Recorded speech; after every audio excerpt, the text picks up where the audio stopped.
Okay, so influencers, celebrities, all these people who have some kind of a following, whether it's through their music or whether it's through their movies or whether it's through their social media accounts.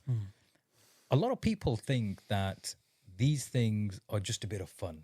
Have a look on social media. Let's see what these guys are doing. Some of the stuff that they get up to, it's just a bit of fun. What's the harm in there? What are your thoughts on that? My feeling on it is that's what it's pitched as. By who? It's entertainment. Pitched by who? Generally speaking, the entertainment industry is absolutely huge. With the YouTube, accessibility has become very, very easy. Yeah. It's you don't have to wait for a show to come on. Yeah. And you don't have to stop when the show stops. You can kind of binge watch whatever you want, really. Netflix and all that. Yeah, Netflix and any kind of series that's out there now. Now, I think with the entertainment industry, if I would just simplify this a little bit, back when we were growing up, it used to be Tom and Jerry running around, Yeah. and making us laugh. Yeah. Popeye. Yeah, very simple kind of storylines or whatever, Yeah. stuff like that, right? Cartoony stuff. But even in the series, it would be things like the A-Team, Knight Rider, and those kinds of programs used to come on Yeah. 1 week, and you'd have to wait for another week before the next That's episode right. was. Yeah. So now, if you look at the difference between Tom and Jerry, and for example, you mentioned the A-Team, Yeah. right? Some people might need to Google that. But if we compare it to, for example, Mr. Beast of today, right? Or the Sidemen, KSI and the gang on YouTube, there's a difference between the entertainment. Well, one is there just to, make you laugh. The other's going to make you laugh. But the other one comes with lifestyle. I think that is where then we fall in love with that. I was speaking in preparation for this show. I was speaking to my lad about this, who's 16 years old, just turned 16,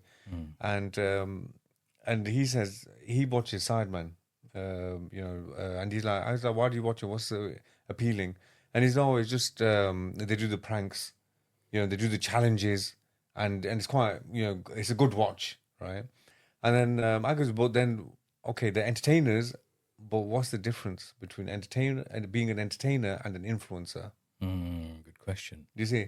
And then we were just having that kind of discussion. And then I think that's where we need to start opening up that discussion and say, okay, what comes with that lifestyle?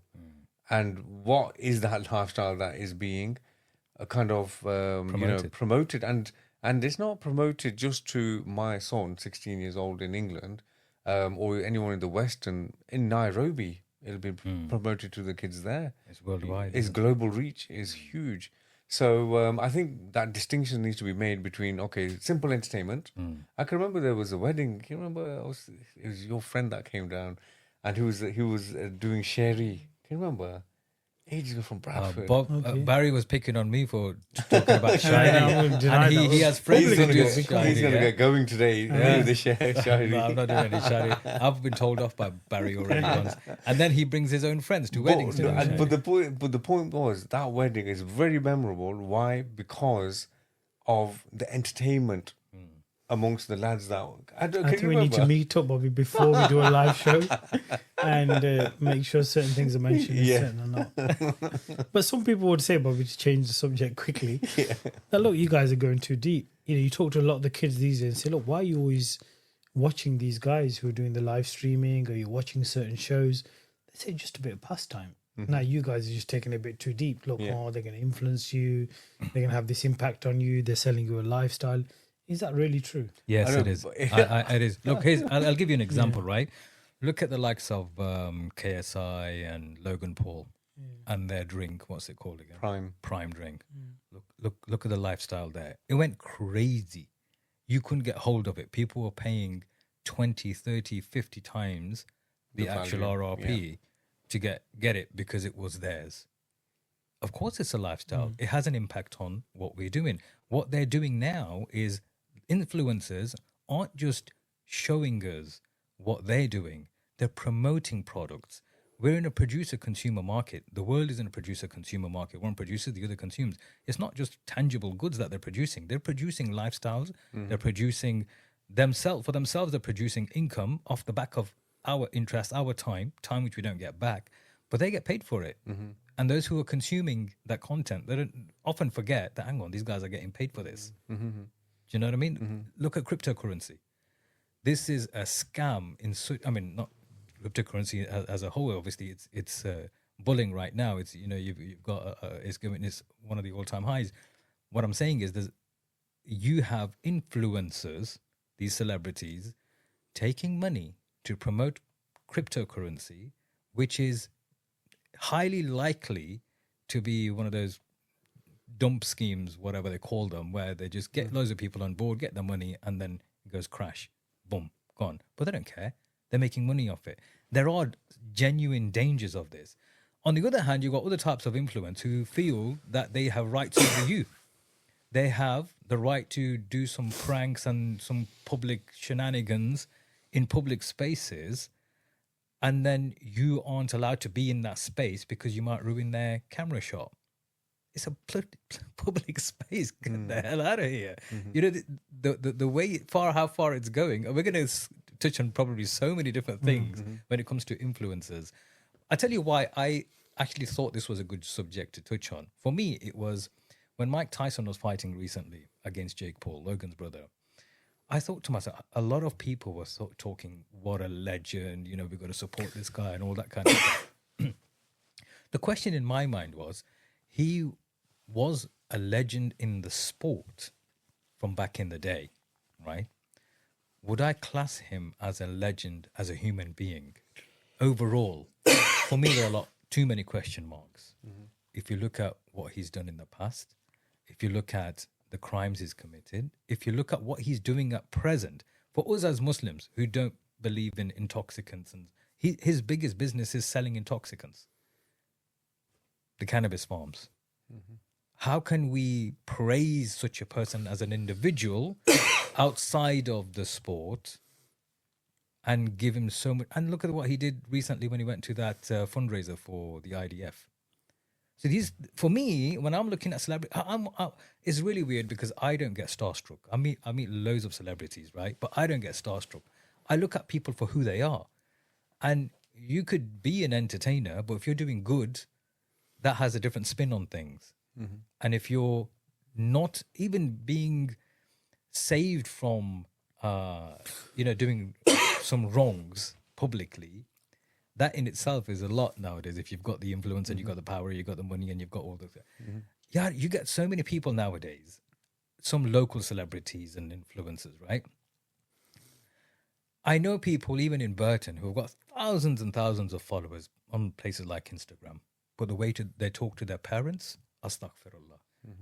You speak to their friends who have seen it, witnessed it firsthand, them dishing out filth to their parents in public spaces. It's just, you think to yourself, why? Who do you think you are? You've got a few thousand followers on Instagram. In the grand scheme of things, who are you? These are your parents. Well, how dare you speak to your parents like that?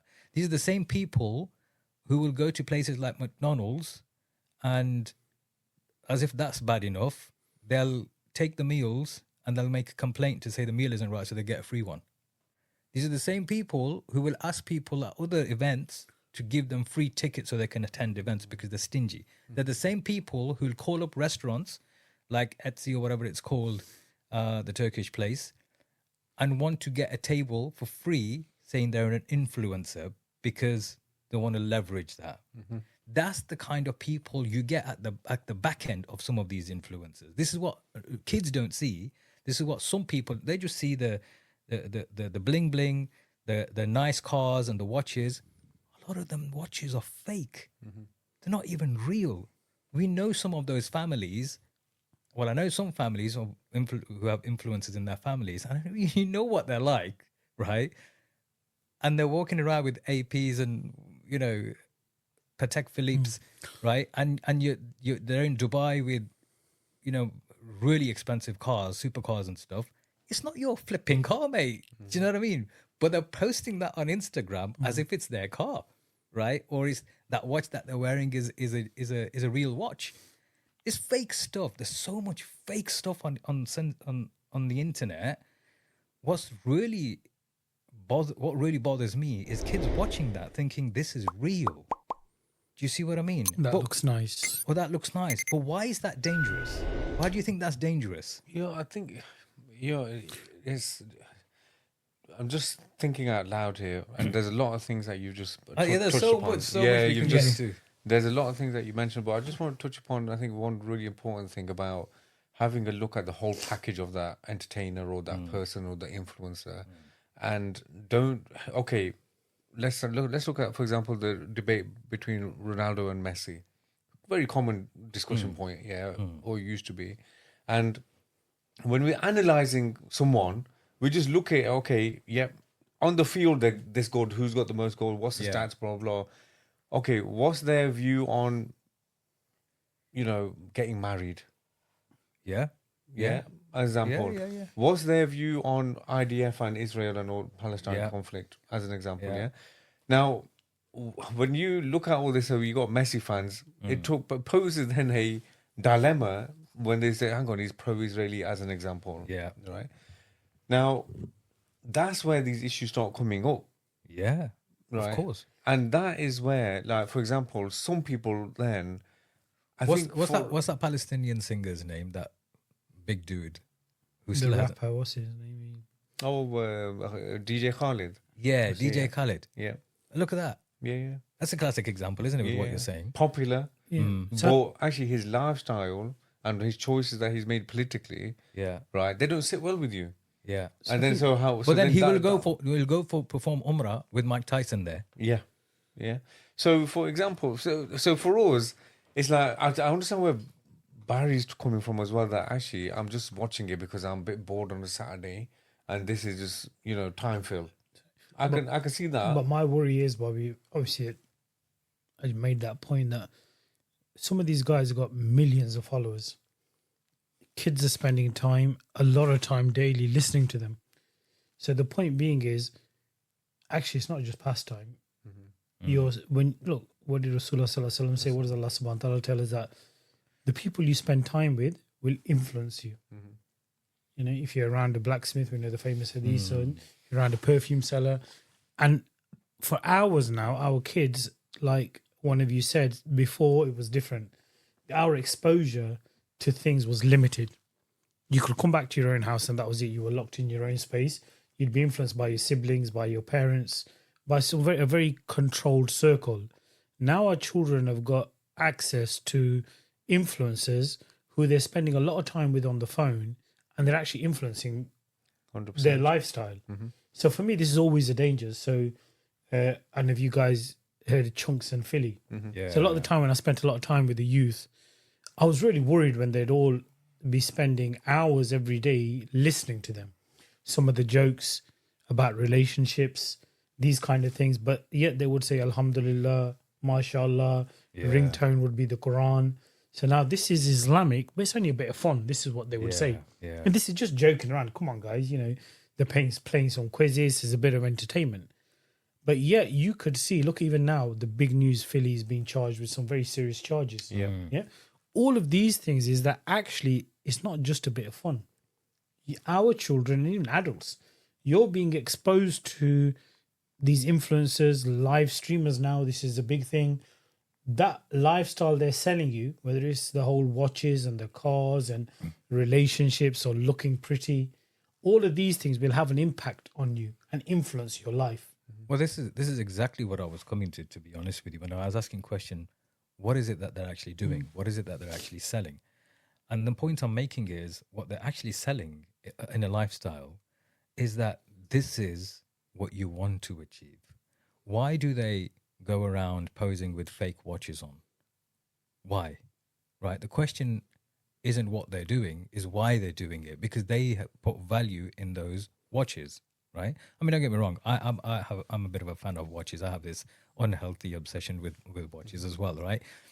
But there's a difference between flaunting what you have or what you don't have, and an imitation, pretending that you have it, right? Cars, whether it's Ferraris, Lamborghinis, whatever it might be, you hire one out for a few days whilst you're in Dubai or whatever, and you're taking photos for Instagram. Why? Well, you're trying to tell them that this is the lifestyle you want to live. What they don't realize is when this guy comes home, he's just like you and me, right? He lives in a council estate, or he might, not that there's anything wrong with it. What I'm saying is he lives like a normal life. It's normal to live in a council estate. We've all been there, right? And some of us might be there for forever. But why pretend you're something you're not? Mm-hmm. So the point, Majid, you make, I think is very important. That why there's the real world. Yeah. The problem with influencers and social media is they take you out of this real world. Have you seen this picture? You must remember this picture of this woman who has this toilet seat and next to a white wall or something, or a window of some kind, and she takes a picture and it makes it look like she's in the window seat of an aeroplane. Yeah. Do you know what I mean? So funny. Yeah. Sorry, you were saying, Barry. Oh, I quit your thought there. No, sorry. Why? It was the why, wasn't picturing it? it. He's just picturing Yeah. He's tried it. Yeah. And I think you look at it now and the role of influencer, I was thinking earlier on, and every business now normally used to call a celebrity to promote your business. You do a big opening, you call. Now everyone is paying millions just to get an influencer there. This is how much they know they have an impact on people's lives. Yeah. Which for me, this is one part of it, and we can open it up together. But you realize that actually that social media space, the phone now, is a very important tool in people's lives. Mm-hmm. It is going to influence people's lives. So one thing is we can sit and moan about it and say, okay, you know what? These influencers, they're influencing people's lives in a negative way.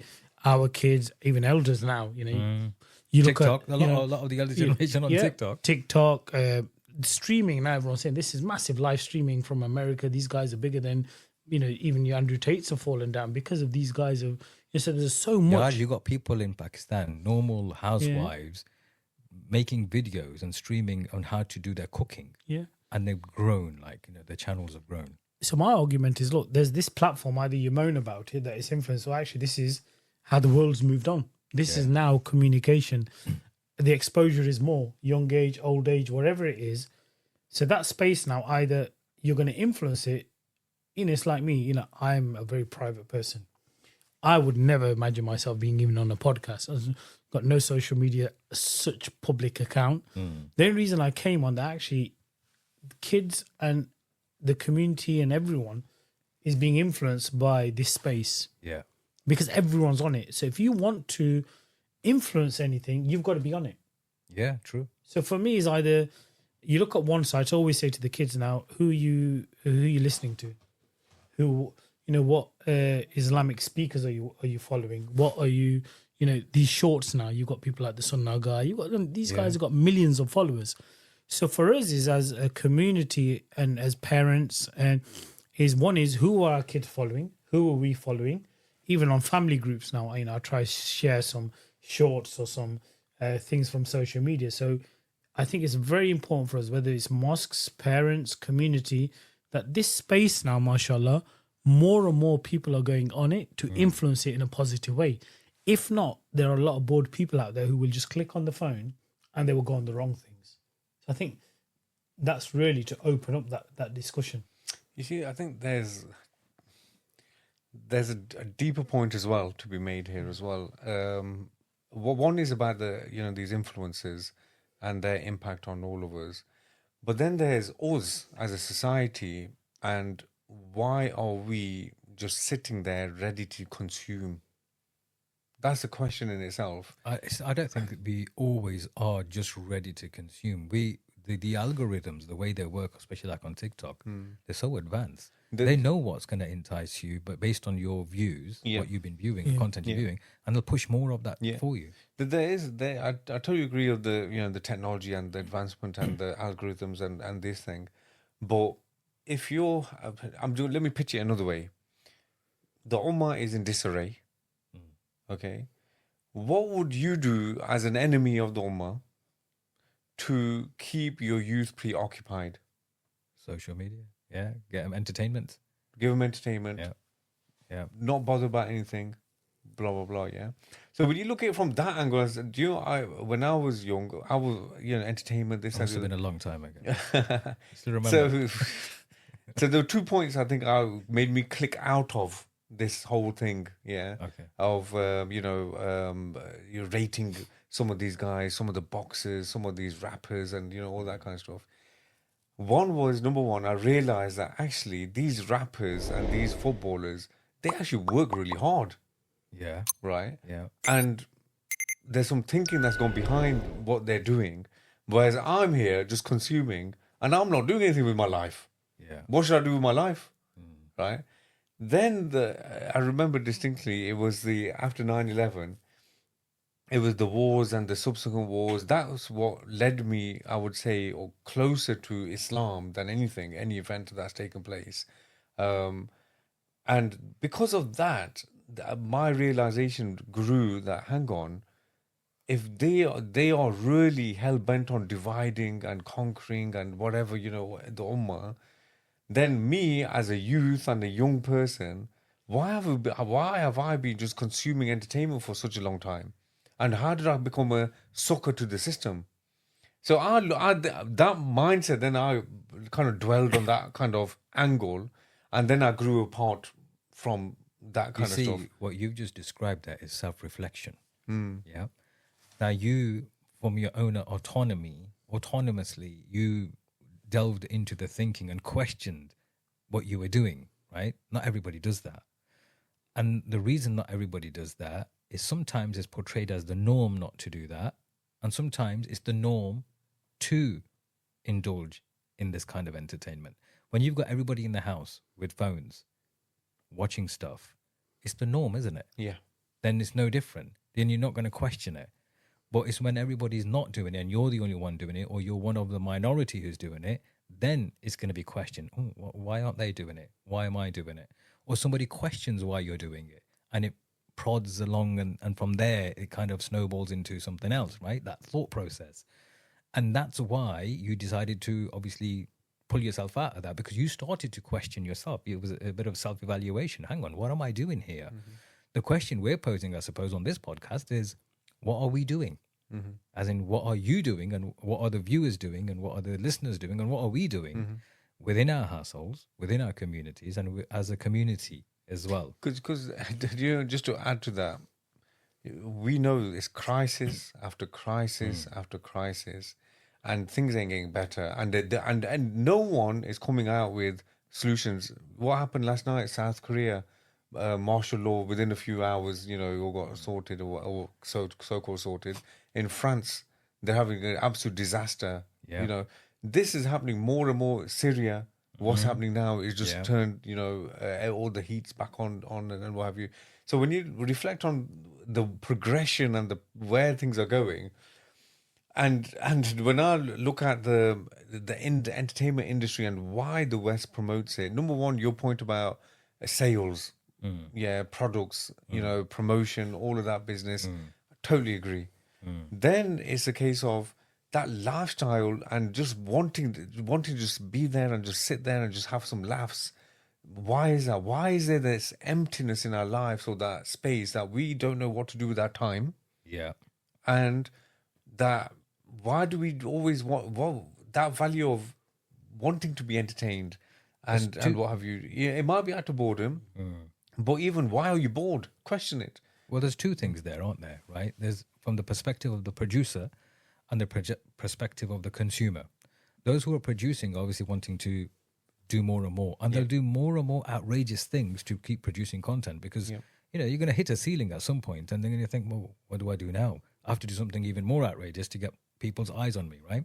They're making money. But what the consumers are doing, number one, your point, they're unfulfilling lives. They don't have meaning. They don't have maqsad. They don't have a why to their lives. What's your why? Why are you here? What's your purpose? They don't have purpose. Those who lack purpose are obviously going to look for a distraction and fill their time with entertainment. But there'll be also those who are watching these influencers online, whether it's in entertainment or whether it's on social media, and aspire to become like them. So you nowadays get kids at school who, when they grow up, they want to be YouTubers 100%. or TikTokers, someone with big followings. They want to have their own channels and stuff like that. Now, I'm not saying it's a point blank, no, you shouldn't do that. I'm saying, okay, use it as a tool. If you're going to use social media, use it as a tool. Getting information, for example, with what's happening over in Gaza, right now we're getting more information because of social media, right? There are positives to it. We also understand that the mainstream media, and there are other social media platforms who are restricting and suppressing objective news, and it's all one-sided. Practically, it was practically a given. It was David Lammy in one of his interviews recently by a committee. He practically said, look, we've got to, if the BBC, and he mentioned the BBC and the narrative that they're pushing, right? And it was quite obvious what he was saying is we're wanting to show Israel as, people to be sympathetic to Israel with what's happened on October the 7th. So we have this tool, but how do we use this tool? And those of us who are on these platforms, like us, for example, we're a small entity, but in our own little way, we were trying to do something or get people to question themselves and question what's going on around us, so that we understand that, hang on, there's a bigger purpose for us, especially as Muslims, right? Yeah. We have a purpose in life. And our lifestyle should reflect our purpose in life. The moment we get succumbed into this entertainment industry and watching stuff and binge watching stuff, it's amazing how much time it can take out of you without you even realizing. And then that puts you away from what you're supposed to be doing in life. And that could be your homely responsibilities as a husband, could be your fatherly duties, it could be your duties as a son. Right, I'm talking to the boys out there right now because I'm a man as well, and we know we have duties more than the women. So outside the house, right? Obviously, there are exceptions to the case, but generally, men have so much responsibilities in providing for the family, doing the best for the family, nurturing the family, and all those kinds of things. And men need to step up. A lot of feminists who are even quiet right now, and all these things that are happening. Just the other day, I posted something on LinkedIn about the IDF having committed so much abuses. I'm just trying to be careful with my words for the purpose of YouTube. Those of you who understand. And those abuses are so horrific, yet the feminists have been quiet. Why?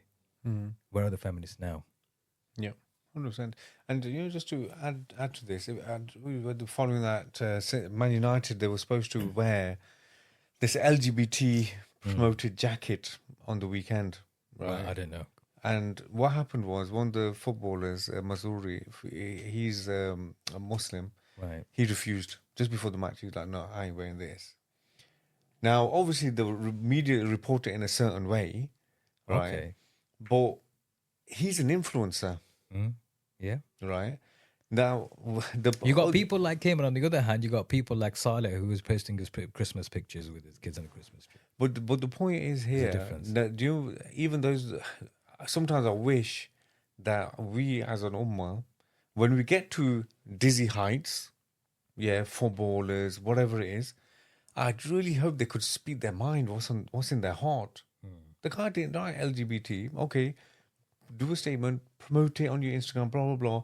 But the problem there is they've worried that what happened to Ozil, as an example. He said something about China and the concentration camp. That's it, his contract went.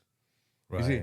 And I think we just need to break that fear that may exist amongst their cohort. And if we brush shoulders with these kind of people, keep on pushing them, encouraging them. And those are the type of influencers, I would say, who are worth meeting and talking to. And because you can have some amazing conversation, because you can know what their values are, because they've demonstrated it. That's right. And the question is, how do they navigate their way through sensibly so that they can get the best out I of want it? to hear his story, Yeah. I think there's a few points both you mentioned. I think definitely some of the Muslim influence out there, they play a big role. We know people like Khabib, some of the footballers, some very positive statements they make. Yeah. And actually, a lot of these guys as well, they've allowed the youth to be a lot more confident in what they believe in. Yeah. And because publicly they've made these statements. So I think there is definitely a positive space. Like Majid mentioned, even in schools now, They do courses how to become an influencer, about social media, about YouTube, because it is the future. So now for us as mosques, as a community, as parents, definitely our confident children, we should build them how they can influence this space, because they are gonna enter it. 100%. So how can we build them when they enter this? Another point you mentioned, I think, is really important as well, that, you know, we can easily say, well, actually, don't waste your time on the phone.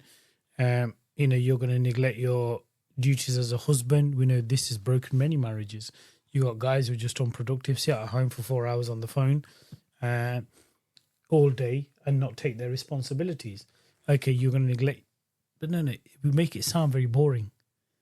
You know, I would say that people now, some of the most miserable people you see, some who overspend time on social media. Yeah. Some of the most happiest people I've seen who actually have got a social life outside. You know, the old school way was, and you know, that you go out and you spend time with your family, you go out, you go for meals, you have fun, you even conversating. You know, you come home from a long, hard day at work, you sit down as a family, you talk together, you spend time, and you realize that those moments actually with real human beings will give you far more better tranquility, far better happiness 100%. Than being stuck in an imaginary world. These things, they actually lead to depression. Yeah, it's true. There's two things you mentioned there which are poignant, because you mentioned Khabib, and those people who follow MMA or the UFC, they understand the Khabib and McGregor rivalry. The rivalry, right? Now look at the difference in the two people. Look at what McGregor's gone through recently. Yeah, the rape charge and right? The conviction actually. Well, it was a civil case, so he couldn't be convicted under criminal law. So it was a civil case. But it's probably just the beginning. But the reality is, if you speak to anybody who from Ireland, they will tell you that they've already had enough. They had enough of him a long time ago, right? So you've got, I mean, as an MMA fan myself, like I used to, you know, watch him because he was closest to England. I always be like, yeah, McGregor and all that kind of stuff. It was entertaining at the very start. But obviously what he's grown into, this monster, McGregor is somebody who is an evil, evil person. If you look at his habits, if you look at what he's been accused of, the things that he's done, the way he talks about people, the way he talks about cultures, the way he talks about Muslims even. And you think to yourself, what the hell are you on, right? So you've got people who still will you know, wear memorabilia signed by him, or, you know, with his pictures and stuff. And you think, why would you do that? But that's the point, Majid, we mentioned, whether it's McGregor, whether it was Philly, whether it's P. Diddy, all these guys now, actually it's not entertainment. It is entertainment, but that entertainment comes from a belief. Yeah. And that belief, this is what it leads to. Yeah. So for our children to be influenced like that, they've done us a favor. That's right. They're taking on a very by dark being road. Exposed. And that dark road is going to lead to these things. Yeah. Or actually now look at the real influences. Our biggest influence for us was the Prophet ﷺ, the companions of the Prophet, that lifestyle. Yeah. If you really want to be happy and make something of your life, then actually follow these influences. And you know what? There are so many examples, like the Prophet ﷺ himself, Umar bin Khattab, Khalid bin Walid. You know, I don't know whether you watched the Omar series by NBC. Many, many years ago it came out, and I got addicted to that. Like, you know, like, since then after that it was like Ertugrul kind of stuff, right? But that was the original one. And I tell my kids, and I think, wow, if you see his character and what he was like, and you read his biography, you know, like what this man went through and how he passed away and what his final sayings were, like, you know, these are your real heroes, not Spider-Man or Hulk or Iron Man. You know, they're fictitious characters. Look at real life characters who threw themselves into crowds like that for the sake of wanting peace, for the sake of the humanity evolving into becoming better, for the sake of defending their honor, for the sake of defending the land. These are real life stories. That's what you really, but you don't, do you? I mean, the thing is, this is the difference, because Hollywood and Bollywood and Lollywood and all the woods out there, they have invested so much in their production that it leaves people mesmerized as to how they've actually made something like that. And that's the entertainment factor. But deep down, what you're not considering, I'll give you an example. Many years ago, I was listening to a lecture. I can't remember the scholar's name, and he did a series of lectures, and I'll bring it up someday if I remember the name. One of the examples that he gave is, he says, look at The Simpsons, right? On the outside, people might think it's innocent entertainment. But if you look at exactly what they're doing in there, the producer of The Simpsons, or the writer, whoever he is an anarchist, right? He believed in anarchy and not a rule-based order or anything like that. Look at the role of Homer himself. He is the father, but is he respected? He's not respected. Plays dumb. He's made to look dumb, right? Look at Abu, right? This foreigner who's running the store and stuff. How is he treated? Look at the policeman. The policeman is always eating donuts and he's overweight and all that kind of stuff. So what are they telling you? This is authority. Treat him like a joke. Look at the messaging behind the characters that are displayed on our screen for entertainment purposes. What do they actually show you? What are they actually telling you? And the most intelligent person within the cartoon series is who? Lisa, Bart's sister, little girl. Yeah. right? But she's a loner. Nobody likes her. Nobody plays with her. Nobody. Do you see what I mean? She's intelligent. She's intellectual. She's in what we would consider she's the better than all of them. But she's a loner. Nobody likes her. So what are they telling you? If you're intelligent, if you question things, if you're curious like that, no one's going to bother with you. If you like to have fun and you want to be mischievous, you're going to have a lot of following. I think there's space, right? We touched upon Muslim influences as well.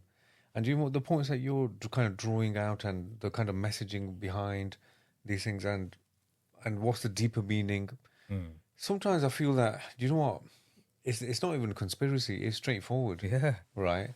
So this package, this lifestyle that these people live and they actually promote, right? And it starts to influence you. It pulls on your heartstrings. You want that same thing. You shouldn't have to then look at, okay, how have, like you mentioned P. Diddy, you mentioned McGregor, the problems of the face, Mr. Beast, his sidekick, that Chris. Yeah, I can't remember his name, but the guy who's transitioning into a woman. Yeah. So now, if from a man to a woman, and having HRT, the voice starts to change, become a bit more feminine, and now he's putting all of that out and all the mental health issues that surround that in itself. Then have a look at the whole picture. Yeah.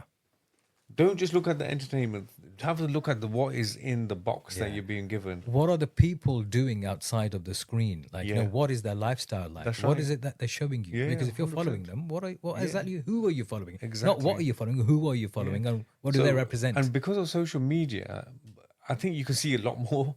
Yeah. Right. And you can then come to a conclusion very quickly if you're kind of, and as parents, I think, and, any platform, they should just keep on exposing this. Yeah. Keep on pointing it out. Keep on, oh, here you go again, Ed Hugh. Oh, yeah, here you go again, that from MasterChef, Wallace. Oh, here you go again, this other guy, So it keeps on happening again and again and again.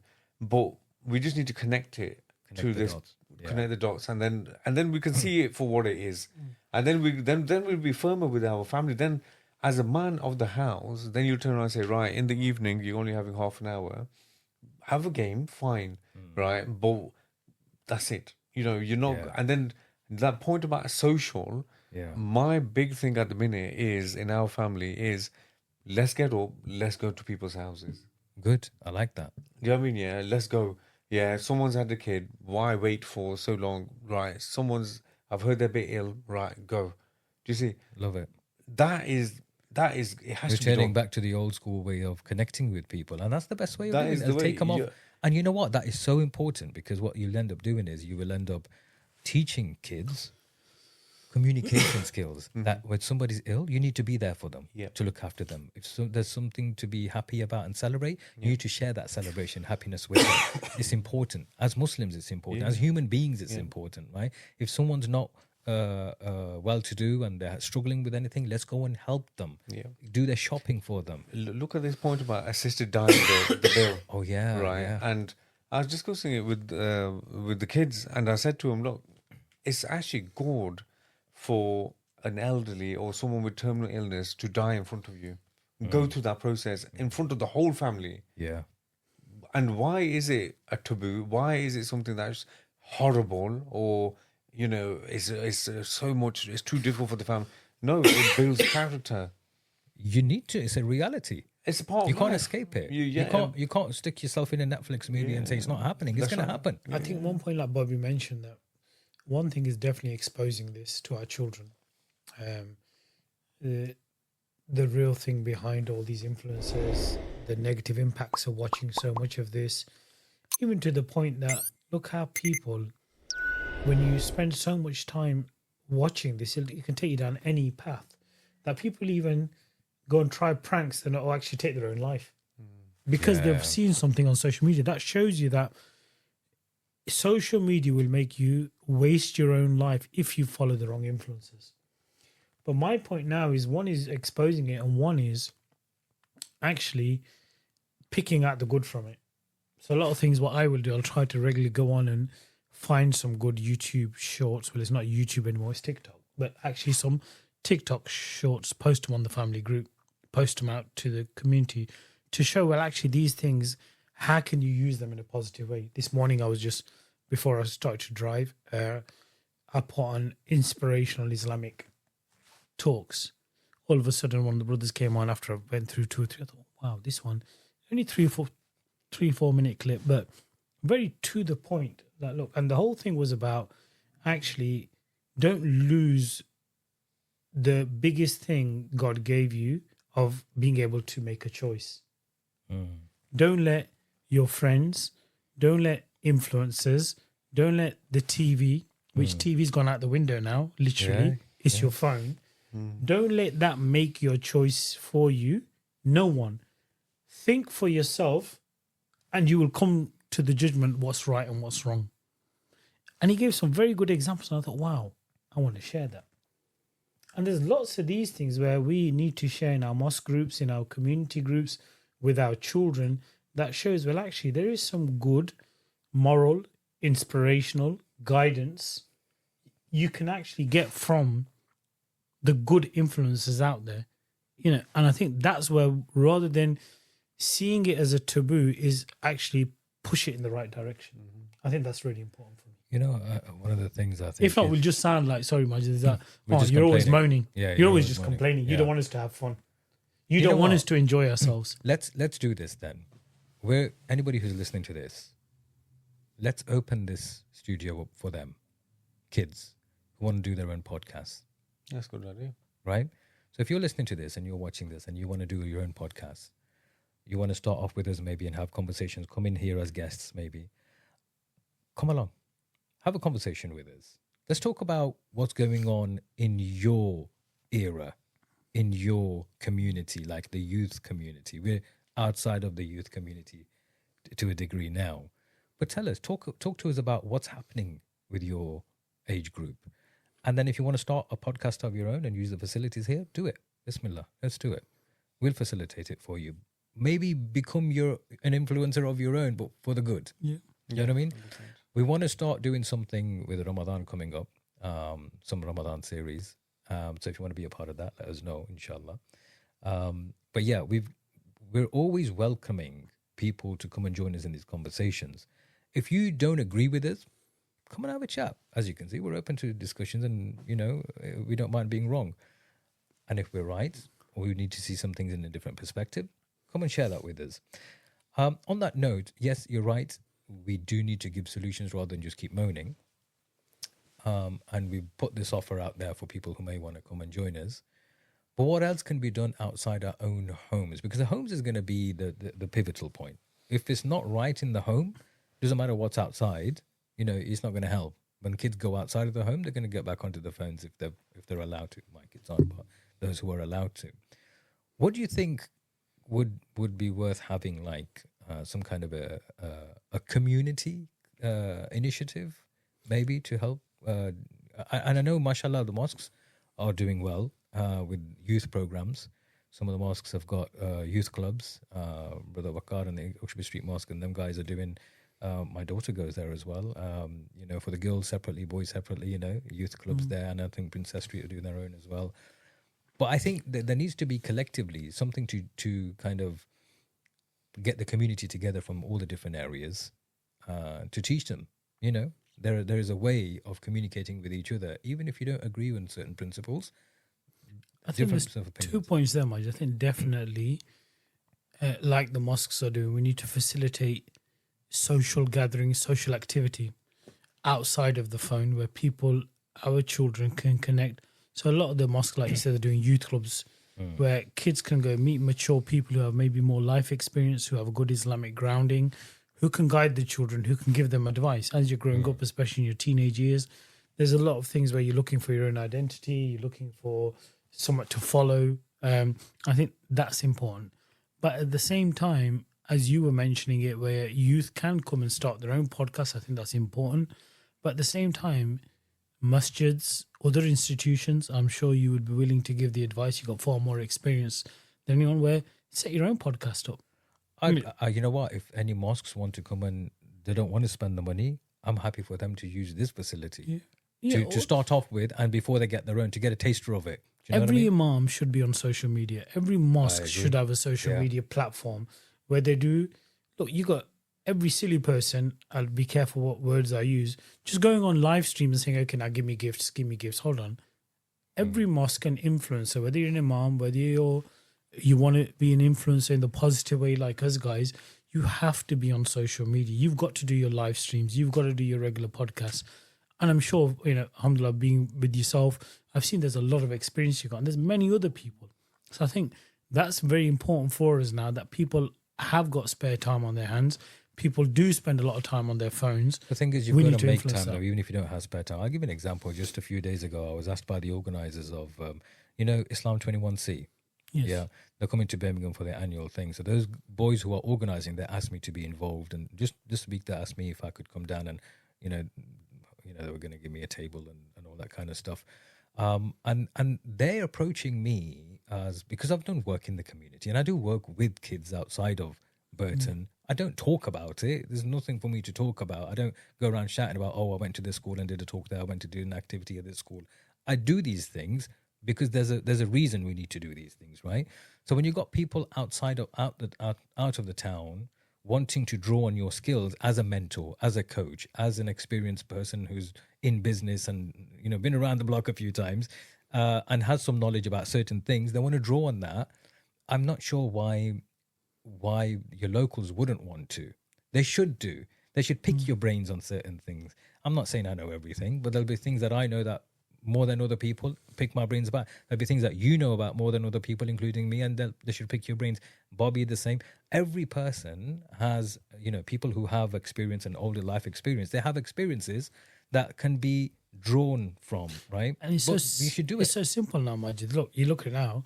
Anyone, they just put your phone in front of you, and actually talk about anything. Either you talk about nonsense, or you talk about something sensible. And alhamdulillah, there's enough. It does. Really give me confidence when I meet people and they say, what, alhamdulillah, you can have a very sensible conversation with them. You can see they've got a lot of life experience and they've learned certain lessons from the mistakes they've made in life. Yeah. Even if you do one short life lesson you've learned, certain mistakes you might have made, for the children out there not to make the same mistakes. Share them, do it. Put your phone in front. Yeah. But definitely influence that space. I think there, on that point, there's a really high bar people put. They don't like going in front of the camera. This is so true. The number of people I've approached, even in Burton, to come on here with us, I'll say, mate, I'm not for the camera. I'm not for. Yeah. They're very shy. But the thing is, that comes with experience. But the thing is, I think people obviously don't like to be judged. Yeah. But I think if they saw it as their duty, and I also see it as you're actually saving people. Do honestly, I think there is already a large cohort of Muslim influencers on social media, whether it through be videos and there's recitation of Quran, or there's some hadith narration and there's some AI generated captions or images. Fine, right? Someone's doing something. And one thing I've seen and I really enjoy watching them is, how you get non-Muslims listening to a Quran as an example. Yeah, reaction videos. and they're drawn into it so much. And this is, I think, the heart of the thing is what's the biggest influence in life. And the Prophet ﷺ is influencing to this day 1.9 billion people. Yeah. Right. And we would. I was in a class recently. And there was something in the Quran that we were reading, and I was like, "Wow, okay." It was a criteria. Allah subhanahu wa ta'ala says, "Look, don't basically control your eyesight when it comes with women." And Allah subhanahu wa ta'ala is the one that's khabirun, which is He's the one that's aware. He's the one that's got the knowledge. He's got the khabar, so to speak. Yeah. So it was like that criteria that Allah was building in man. If that's an influence. Yeah. That's influence. Because that criteria, if you judge based, that's it. You've been influenced by the Quran and therefore you've elevated yourself. And you do it for Allah subhanahu wa ta'ala's sake alone. In all circumstances, that's it. You've influenced. You know, people often question, well, they don't think about those people like us who are on screen and we are talking and we put this out publicly. We're not born with this confidence or skill. Sometimes it's just, you know, besharmi, besharm ho gaya, sharm la kar rakh chhodiye. You know what I mean? We put that aside now. We've got to do this. We're going to do it, right? It's as simple as that. I remember at the time I was one of the shyest people you could ever come across. And I would be at the back of this class or the room if anybody was in the front of the room as a speaker asking questions and for people to answer. I would never answer. But sometimes you got to switch it up. But you don't do it just for yourself. For someone like me or, you know, who's gone through the experience of public speaking, speeches and, you know, being on camera and so it's different now, but it doesn't mean it's ever too late. Because you need to know, again, coming back to your purpose, your why. What's your why? Why should I do it? You should know why you should do it. It's like Barry just explained. We have a duty to share. Look, unless we talk about it, the people, the masses won't understand that, actually, you know what? I'm not the only one who's thinking this. Actually, you know what? There are a lot of other people who are thinking this. Actually, you know what? This confirms my thoughts. Or this actually makes me think differently to what I was thinking before. I think like Bobby's point, the important word he used was elevate.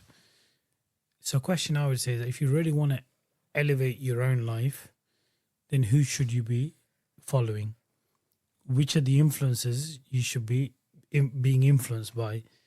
And if you really want to elevate other people's lives, then what should you be sharing of your social media? What should you be speaking about? Yeah. I think they're important things for us to start thinking and questioning. If you reflect on it, Barry, you know the Anbiya, they came to do what? Influence. Yeah. Yeah. They came with a message. And you know what? If we are the, you know, the truthful nation, that's our job. Yeah. You know, we've taken on that iman. It's a Quranic actually obligation to spread the word. Yeah. And there are a lot of guys, Bobby. I mean, I love this Sunnah guy. I'm just saying. Yeah, I know you mentioned he has it a like few times. 30 seconds. He talks about very good realities to do with life. 100%. Yeah. And to the point. We looked at during the, you know, throughout this genocide, massacre, we saw that actually Muslim influencers publicly practicing, non-practicing, call them what you want. You know, Allah subhanahu wa ta'ala reward them, guide them. They influenced nations in the proper way and they'll be remembered for that. Yeah. And that's my point, that now you have to use the phone, you have to use social media, but let's use it to influence people in the right way. Cool. On that note, inshallah, I think we should conclude this particular episode on that note. Barry, in your words of wisdom there. Well, before you finish, right? Where's our invitation to Islam? That's what you were thinking, isn't it? 21. Yeah. Islam 21. You want to go? Yeah. Where's our invitation? You want to go? Bismillah. We will go. I'll get you tickets. Yeah. You want to go, Barry? Yeah. It depends what it's about. Depends what food there is. I'll get you 2 tickets. Perfect. How many tickets? Tell me after the show. Tell me after the show how many. Tell me after. No. You're gonna have to go now. You're gonna have to go now. Those boys are gonna be watching this. They're gonna say, "Yeah, Majid's got 2 more people to come to us." Yeah, that's fine. So one's a pharmacist and the other one's a businessman as well. So yeah, they said well-to-do people. So you got the well-to-do people. Alhamdulillah. Right then, people. Sounds like a crypto scam. Not a scam. Thank you for joining us once again. Inshallah, we'll see you at the next one.